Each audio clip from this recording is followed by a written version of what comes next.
Newcastle United 4, Brighton Hove Albion 1. And Newcastle are edging closer and closer to Champions League football. What a massive statement win for that football club.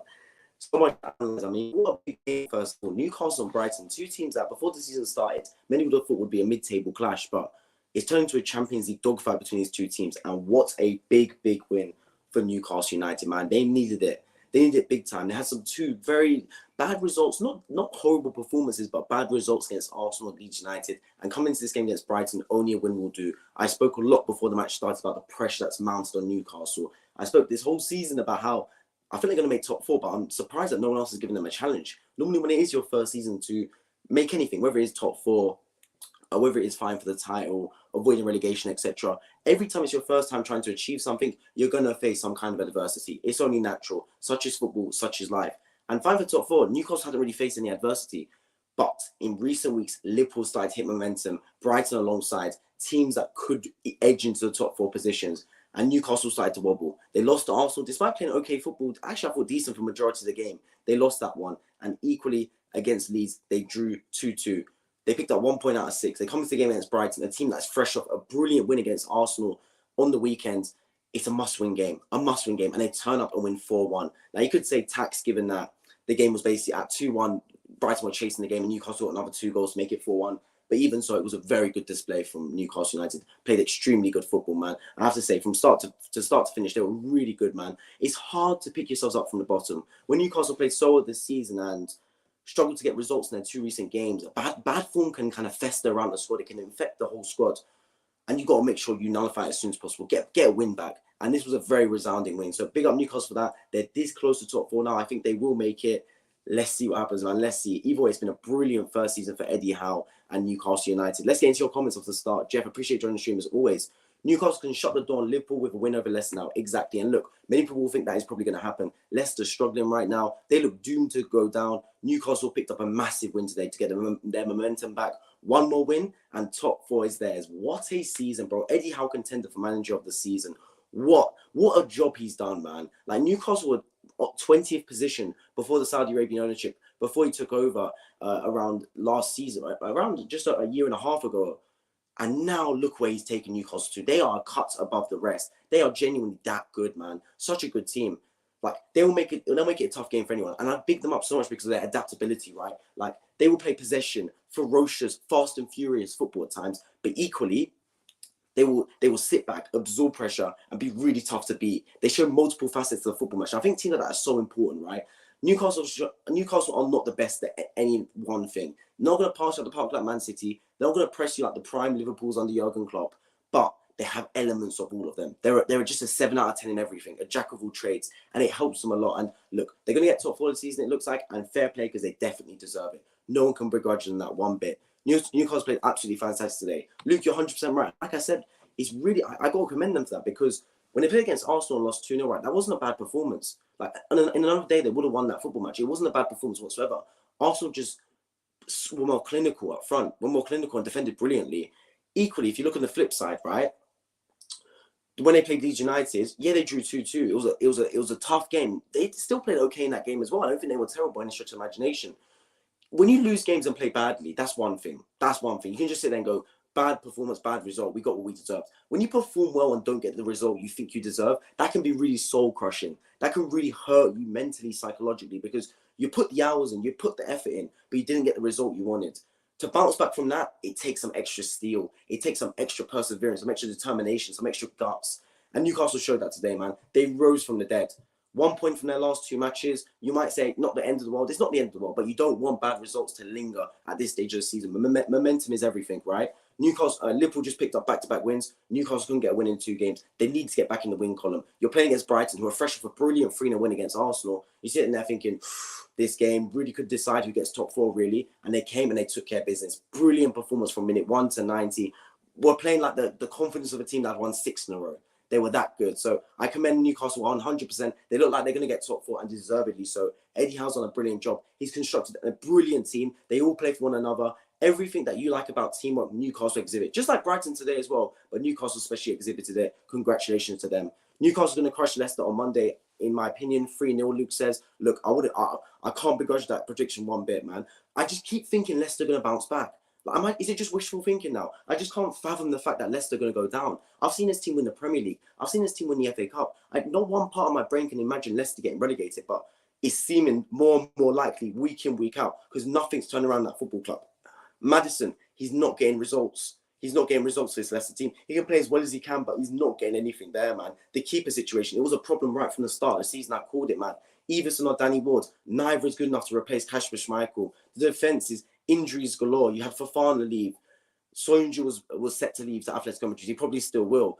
That needs a massive rebuild. If they're in the Championship, oh my days. What a catastrophic season for Leicester. They haven't even got a trophy to try and heal the wounds in many sense, to dampen the bad spirits, because I mean, it's just terrible from them. Been absolutely terrible season. Nothing gone their way whatsoever. But this is what it is, man. This is what it is.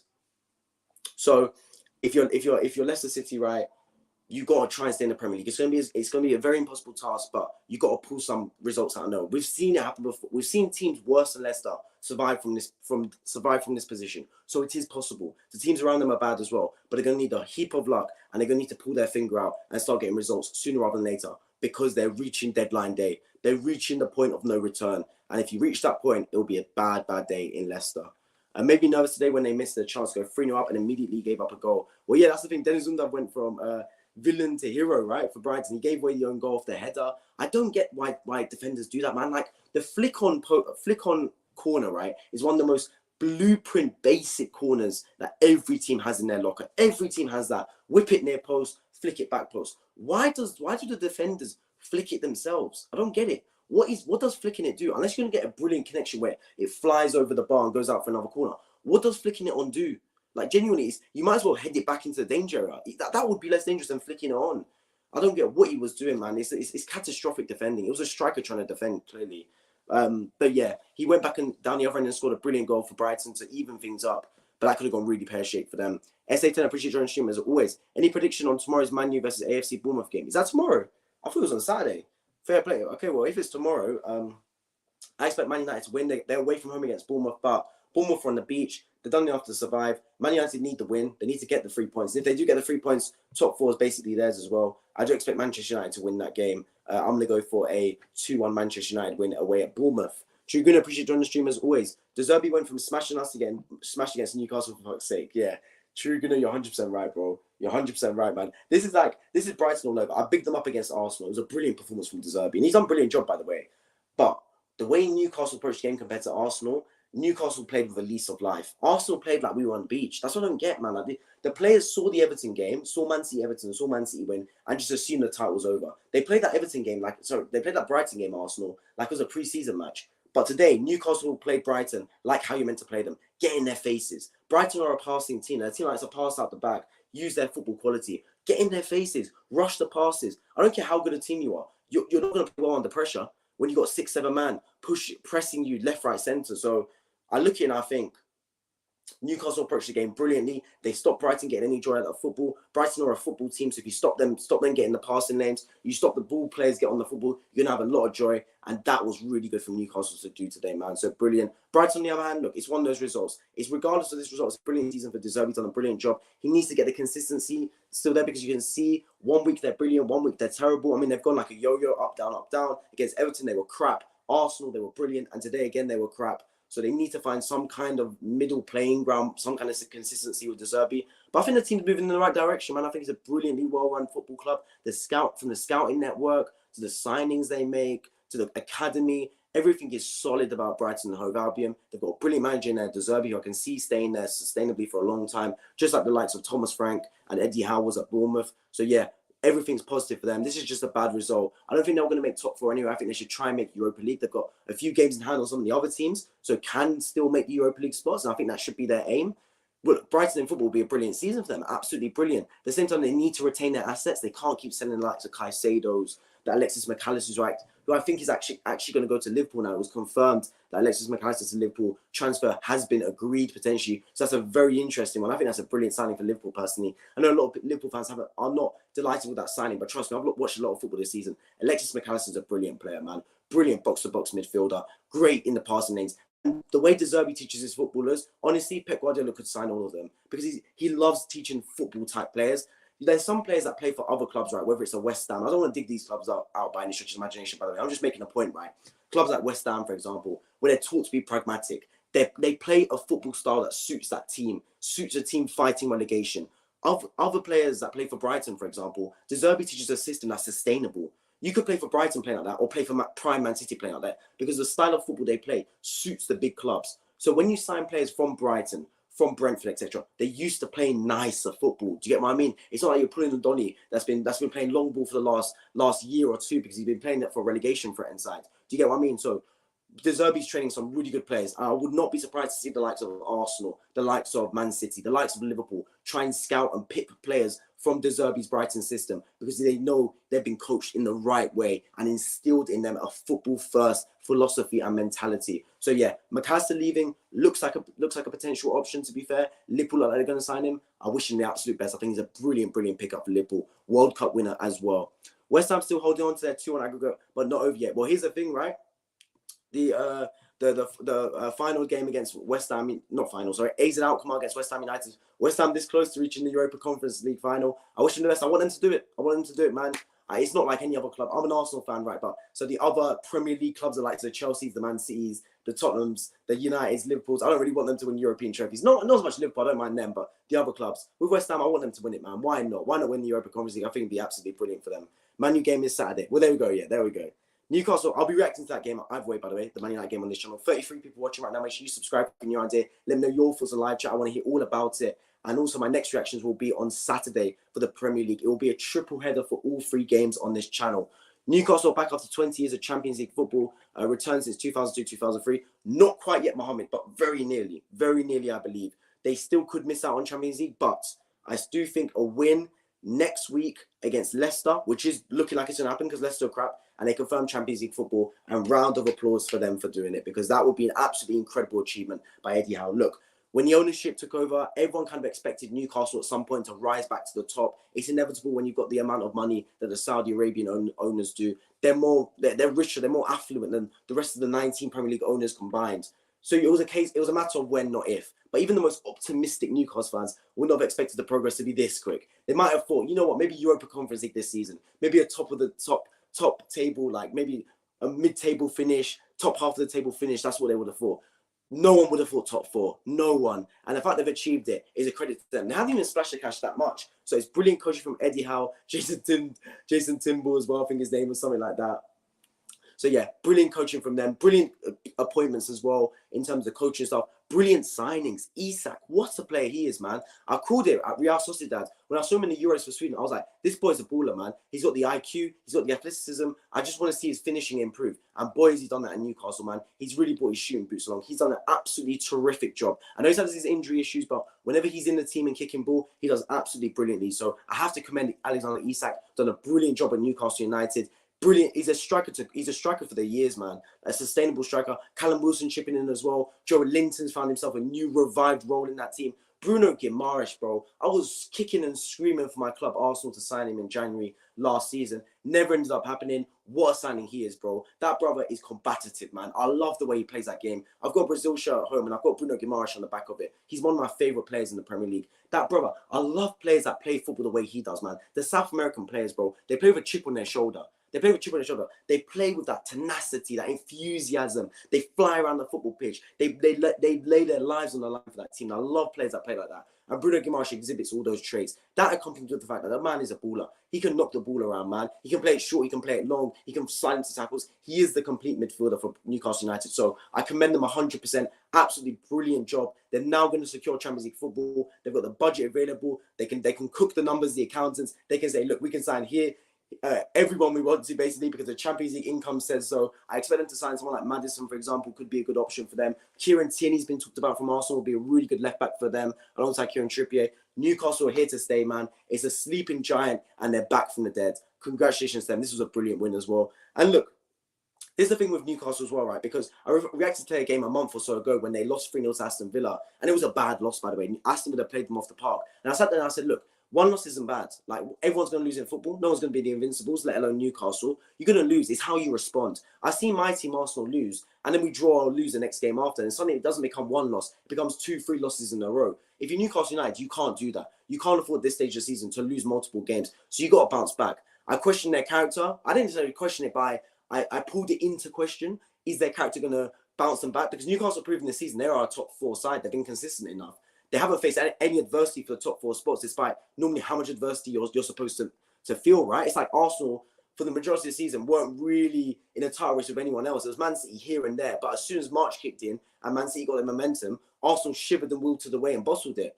Newcastle fighting for top 4. They faced no real competition. No real competition. It's just been Man United, Newcastle, Man City and Arsenal. It was only until a few weeks ago when Liverpool really started to kick into gear and suddenly Newcastle had to look over their shoulders and think, hang on a minute, we've got Jurgen Klopp's Red Army chasing us. And that's when they started pulling results at the right time, man. This was a big, big win. They lost 3-0 to Aston Villa, but they bounced right back and put 5 goals on Tottenham in 20 minutes and won that game 6-1, a brilliant win. They lost to Arsenal in what I thought was a good performance from Newcastle. Really good performance against Arsenal. Just didn't get the win. It's one of those things happen. That can be very demoralising, by the way. When you put in a good performance but don't get the win, it can really hurt you. So the fact they lost that game would have hurt them. They then played Leeds United, meant to be a bounce-back game against relegation threatened Leeds. They failed to win that one. It's 2-2. You're sitting there thinking, is a crisis starting to marinate in the football club? That's 2 games in a row without a win. We see Liverpool getting on us, gaining on us. What they do, they come out today against a Brighton team that's fresh off a brilliant win at the Emirates, winning 3-0, and they come and they take care of business, Newcastle, man. They start fast and they end fast. A 90-minute brilliant performance from start to finish, bro. And everything about their game was tested today. They were tested from the start when they got their 2 goals, brilliant 2 goals as well. The first one an own goal, but they made it, getting the goal as well in the first place. Then also the second goal, brilliant finish as well. And then you look forward and Brighton get a goal back from Undav at the start of the second half. And you're sitting there thinking, now Newcastle got to defend well. And they did defend brilliantly. Defended so well. And when Brighton started to throw bodies towards the end, they maintained their threat on the counter-attack. Got the 3rd goal. And then Bruno Guimares wrapped up with the 4th goal as well. And it was a party atmosphere inside St. James's Park. So congratulations to Newcastle United. Brilliant win. Watching Leverkusen versus Roma right now. Let me know the Europa League score, guys, by the way. I understand those games are going on as I speak. Let me know the Europa League scores as I'm talking. Capas, appreciate joining the stream. I hope you're doing well, my friends. Man, you go. I'll be reacting to the Man United game on Saturday against Bournemouth, my friends. So make sure you stay tuned for that. Football reactions on this channel, man. Every single game that's on TV, basically, I'm reacting to. So I've got a triple header on Saturday. Brentford versus Tottenham versus Brentford, to start. Then Man United, Bournemouth, or Bournemouth versus Man United. And ending with Nottingham Forest versus Arsenal. So a triple header streaming schedule on Saturday. And Sunday as well, got 2 massive games. West Ham versus Leeds and Man City versus Chelsea. With Man City potentially having the opportunity to wrap up the Premier League on Sunday. It's crazy to think that Arsenal wilted away that quickly, but that's the way it's going, man. West Ham scored 3 minutes into added time to have a cushion with 2 minutes remaining. Congratulations, West Ham. You look like you're going to make the Europa Conference League final. It would be brilliant for them to win the competition. It's been a bad season for West Ham in many respects in terms of their domestic position, but they've remained good quality in the Europa Conference League. Now, is that because the Europa Conference League quality isn't at it, that a team that's relegation threatened in the Premier League is able to do so well and reach the final? Or is that just because that they're just a different team in the cup competitions? I'm not too sure. Maybe it's a bit of both, to be honest, but I think the Europa Conference League has saved David Moyes' job because he was in the bin with West Ham at one point. They were categorically bad. Like, it wasn't even subjective; it was objectively poor for the quality players I had in the team as well. Like Jared Bowen, I'm a massive fan of. Declan Rice, of course, we know can walk into the majority of Premier League teams. These are good quality players, man. But they just were not pulling their weight early on in the season. But when it's got to crunch time, some of these players have turned up. Declan Rice in particular has been absolutely immense, man. Absolutely immense in that Hammers midfield, bro. We know how important the midfield is, man. Your midfield wins your battles and you win the game more often than not. And Declan Rice has really pulled his weight, man. Pulled his socks up and got to work in the second half of this season. He's done absolutely brilliantly when push comes to shove for West Ham United. So, yeah, I wish them the absolute best. It looked like they're going to reach the Europa Conference League final. I will be reacting to that game on this channel. Let's hope West Ham win it, man. Let's hope they do it. Big up West Ham for that. But yeah, going back to this game. What's you guys' ambitions for Newcastle next season? Are you thinking title challenge? That, and how far do you think they're going to go in the Champions League? Because Newcastle United have made quicker progress than it. I think even the most optimistic of fans would have predicted. Even the most optimistic of fans would not have expected Newcastle to make the top 4 of the season. They look like they're going to make it. They look like they're going to splash the cash in the summer. How are they going to do next season? That's the real question. Can they build upon it, right? Because the progress they've made this season has been extraordinary. It's been exponential progress. Can you maintain that, though? It doesn't look like it's going to happen. You can't do as well as you have next season. You can't do as well as you have this season next season. Even if you make a jump, it won't be as big of a jump because the jump this season has just been too big. Honestly, probably the biggest jump out of all clubs. Them alongside Arsenal made an absolutely massive jump. So I'm looking at Newcastle United, I'm thinking, what is the next step? Is it top 4 finish again? Is it fighting for making like some kind of title challenge, maybe until March or February? I'm not too sure. Either way, it's still a process for them, man. They're ahead of schedule, but the process is looking good, man. And when you see the results, it can be really satisfying, right? Like when Arteta was having bad results at Arsenal, not many people were trusting the process. We kept hearing it, trust the process, trust the process. But it's hard. Genuinely, it's hard to trust the process. Arteta had it worse as well because of how big of a club Arsenal is, right? He didn't have the luxury of taking time to implement his process as much because of how big Arsenal is. They need results right now. It's the nature of the beast. When you're managing a team like Arsenal, Liverpool, and Man United, you haven't got time to have a process. You got to get results instantly because it's such a big football club that it's just expected of you. Newcastle, on the other hand, will have some kind of leeway. Eddie Howe has hit the ground running. He's done absolutely brilliantly, man. Absolutely brilliant since he's come in. Him and Jason Tyndall done an absolutely brilliant job. Really pulled that team together, coaching them well. Everyone seems locked in. The team's all playing for each other and themselves. It's looking like a really good team from start to finish, man. So I wish them the absolute best. Let's see how they do in the Champions League next season because it is a different kettle of fish. Trust me, Newcastle done really well this season, but they played one game a week. Like, it's a very, very different objective when you've got Champions League midweek. And not just an FA Cup, Carabao Cup game, like a Champions League match. Like, you're playing tough matches potentially, week in, week out, like a grueling away game on the Tuesday or Wednesday night in the Champions League, and then back to Premier League action on Saturday, Sunday. It's a tough schedule, man. It's not for the faint-hearted. It's not for the weak-minded teams. Let's see how Newcastle do. I expect them to recruit well. It's a team I will be covering throughout the summer on their recruitments because I do expect some big moves being made by Newcastle with the Champions League income, with them being one of the more attractive teams to sign for in world football. Let's not forget that. Let's see how they do. James Maddison will be a player I target. Kieran Tierney from Arsenal will be a player I target. It's time for Newcastle to sign some really good players and really cement the core around them. Because players like Isak, players like Bruno Guimares are top players, man. Genuinely, really good footballers. Many teams in Premier League would love to have players like that. They're that good. So you've got to consolidate them with great players around them and really start to build a team around it. It's over. West Ham in the final. Big up West Ham for that. And Sevilla and Juventus going to 30 minutes extra time. Wow. So let's see what happens there. My prediction is Sevilla to go through. They're just Europa League powerhouses, right? So yeah, I'm going to go Sevilla to go through on that one. But yeah, let's talk about Brighton. Because I think also De Zerbi, just like Eddie Howe's done a brilliant job. And this game will not define De Zerbi's season at Brighton. Yes, it was a game they really need to win in respect of potentially making the Champions League football because of it, the nature of it being a 6-pointer. As a team, they were trying to fight Newcastle. Is a team they want to overtake in making the top 4. But this result does not discredit their season. Look, it finished 4-1, but until extra time, it was 2-1. It was just they were chasing the game. They got a little bit naive, got a little bit lackluster at the back, and gave away 2 sloppy goals to end the game. But overall, De Zerbi done an absolutely fantastic job at Brighton. Nothing can take that away from the man. He has been borderline manager of the season. The fact he's come in and taken that Brighton team to a new level, it deserves so much praise. Like, he deserves his flowers because when I watched Brighton under Graham Potter, right, it was a good team. I commended it. It was a really good team, and I said Graham Potter's done a brilliant job. But Brighton under De Zerbi is a level above Graham Potter. I don't even care about the results, the quality of football I'm seeing. It's not just the fact they're able to play football. That's one thing. It's the confidence to play football at the same time, right? Anyone can pass the ball. Any footballer on planet Earth that's professional can pass the ball 5 yards, 10 yards, even 15 yards. But passing it under pressure, when teams are pressing you left, right, centre, and all from different angles, that's a different kettle of fish. That's what really cuts some players above the rest. Even the best players struggle at that sometimes. But De Zerbi's got that team playing football and playing football confidently, passing through the lines, not being afraid to play out of pressure. And I really love seeing it. They're an entertaining team to watch. They play really well. They play really good football, and that's accompanied by a great academy system, brilliant scouting network. Everything about that team is solid from start to finish. I just want them to stop selling their assets, man. If they want to take that next step as a football club and really start to build a foundation and become a really attractive team for players to sign, they need to stop selling their assets, man. And I think, look, Arsenal gave 70 million as their biggest offer for Caicedo in January, right? And Brighton didn't accept it. Now, at that time, I thought they were mad. Like, why would you not accept 70 million for Caicedo? But then I looked at it and I went, it's a power move, right?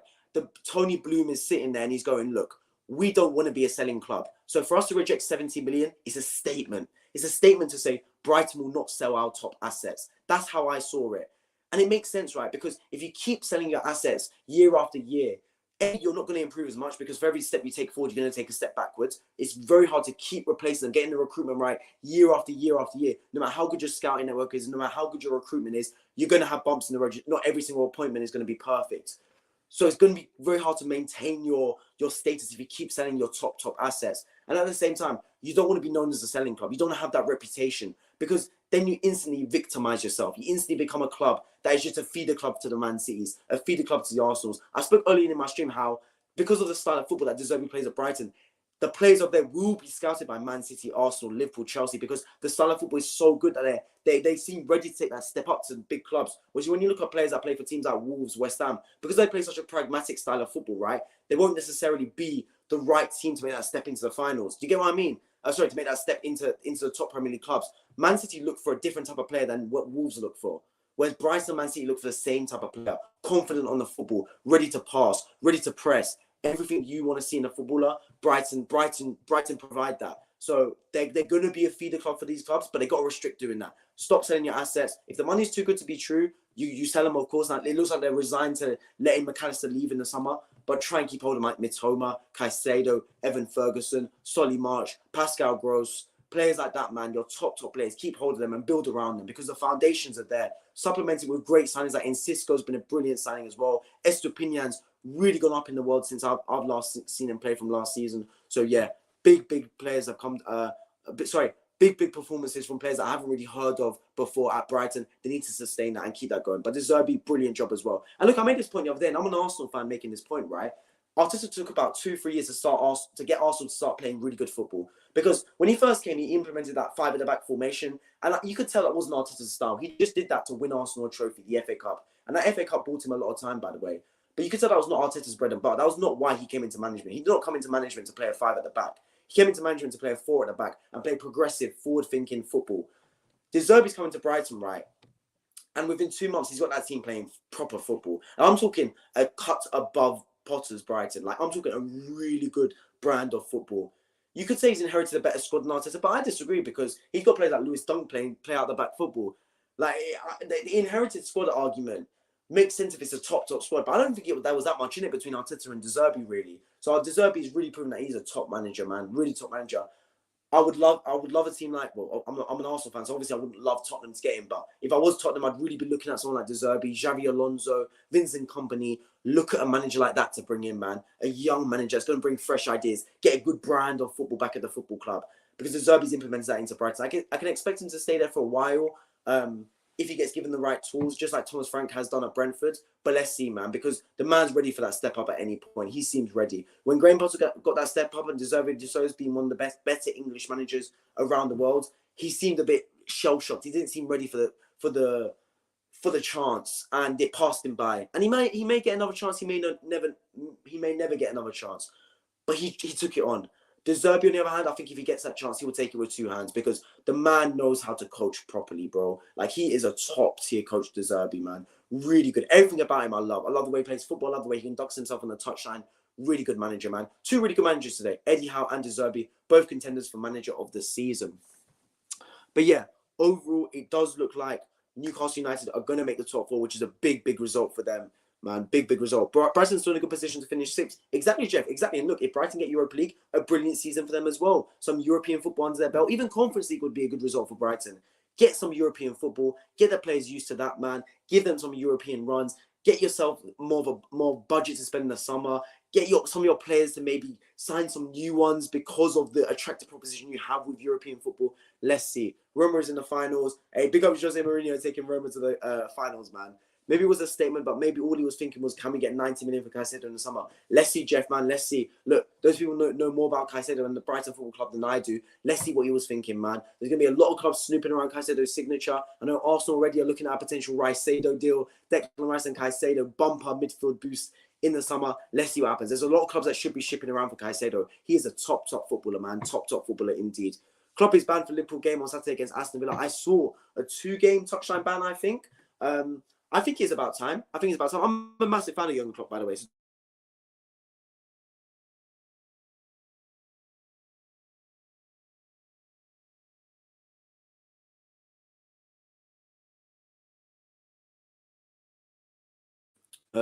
Okay, I'm back. Yeah, my picture just momentarily dies.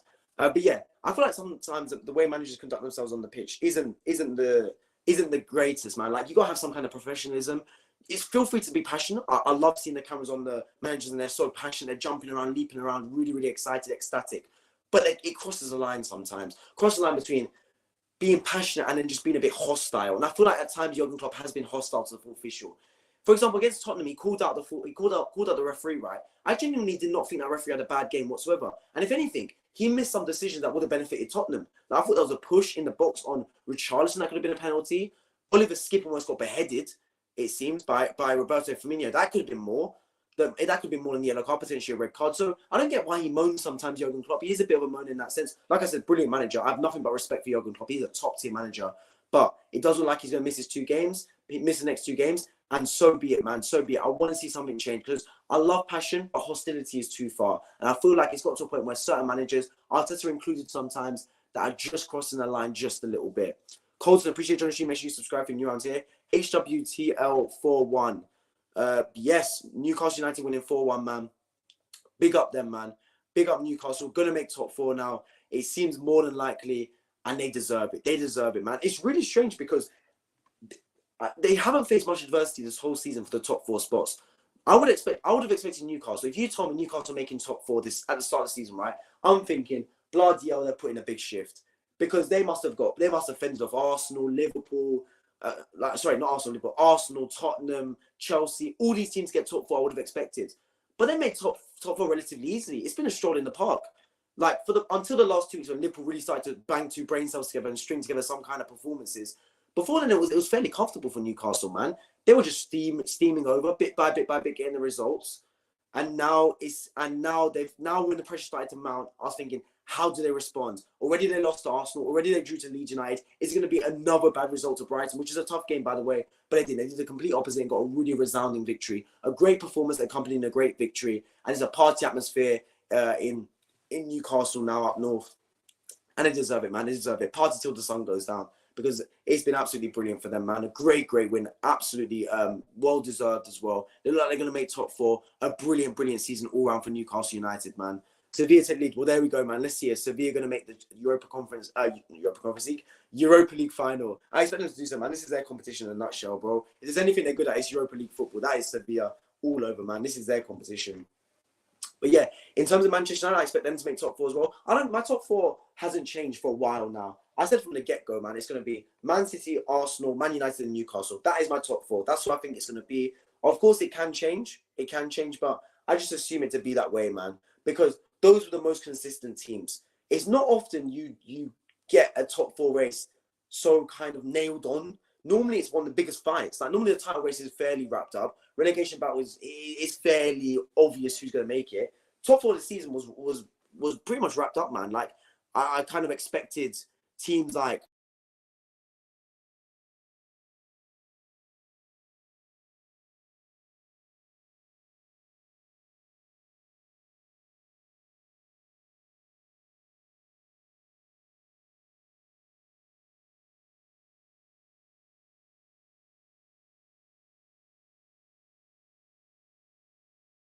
so I look at it and I go, for example, yeah, Newcastle got top 4 and you could say potentially deservedly so.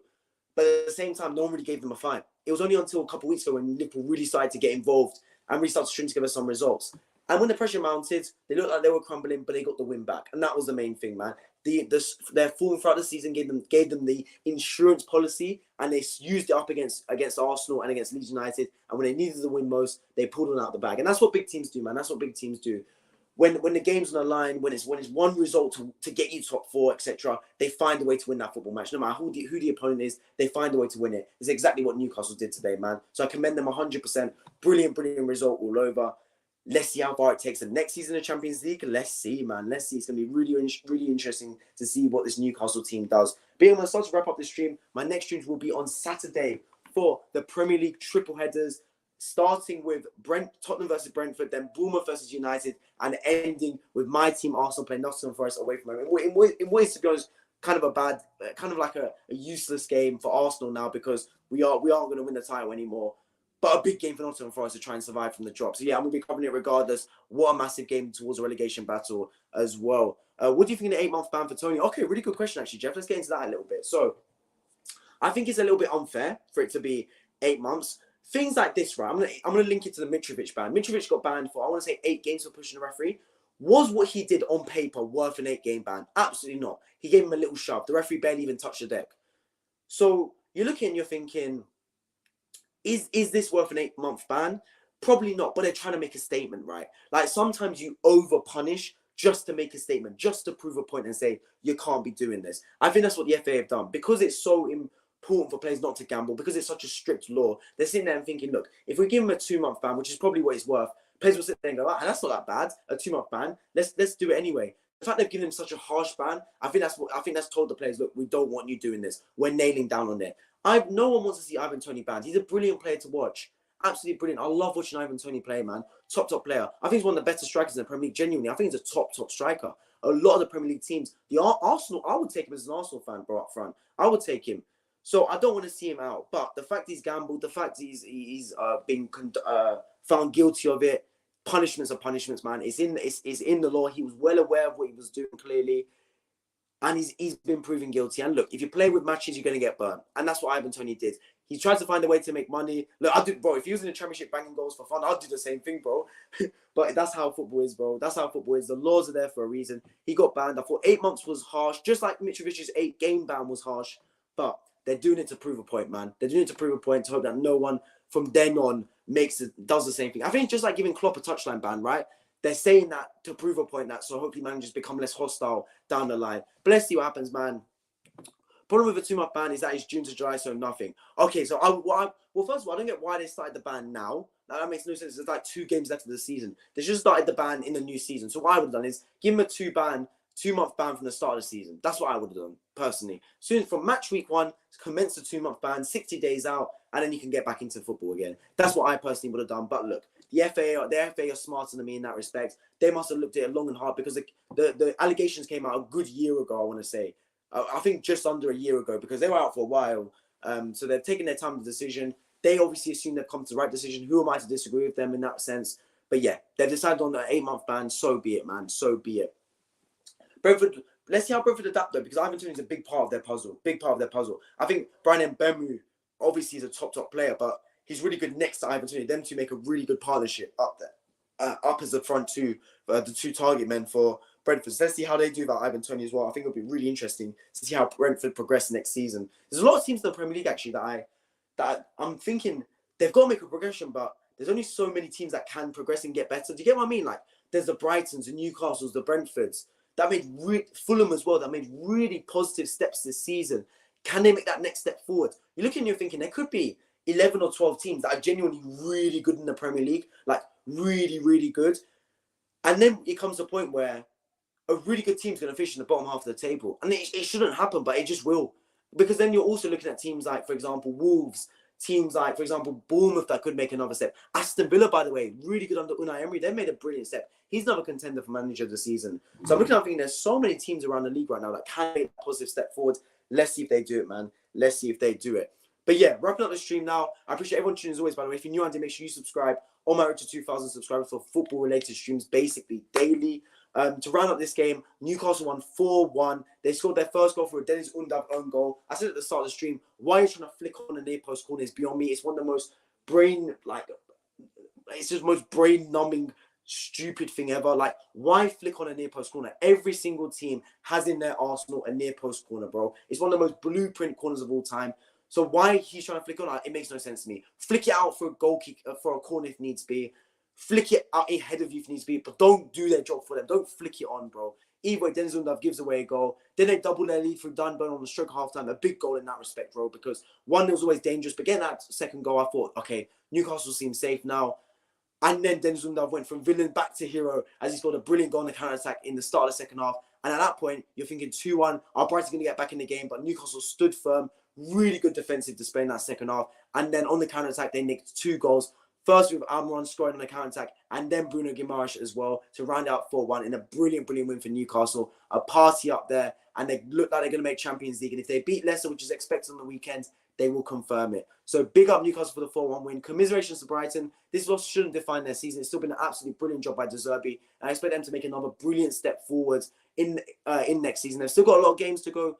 They still can make 6th position or Europa Conference League even, and that will be absolutely brilliant as well. For those of you just joining into the stream, make sure you scroll right back to the start so you can hear all about my thoughts on the game. Make sure you like down below. And if you're watching this now, it's stopped being a stream and is now a video. Let me know your thoughts in the comment section on this game, on who you believe is going to make the top 4 in the Premier League. My next streams, as I said, will be on Saturday. It will be a triple header for Tottenham versus Brentford at 12:30, with stream starting as soon as the match is done at 2:30 p.m. Then Bournemouth versus Manchester United as soon as the stream is done. As soon as the match is done at 5 p.m. the stream will start, and ending with Nottingham Forest versus Arsenal. The stream is set to commence at 7:30 p.m. I appreciate everyone tuning as always to the stream on to Saturday. Appreciate it, Jeff. I'll see you there, hopefully. Newcastle is so good. Agree, Luke, as well. Going to watch Sevilla versus Juventus now. CMA. Take care, everyone. I appreciate you all for tuning into the stream as always, and I hope to see you all in my next one. Take care.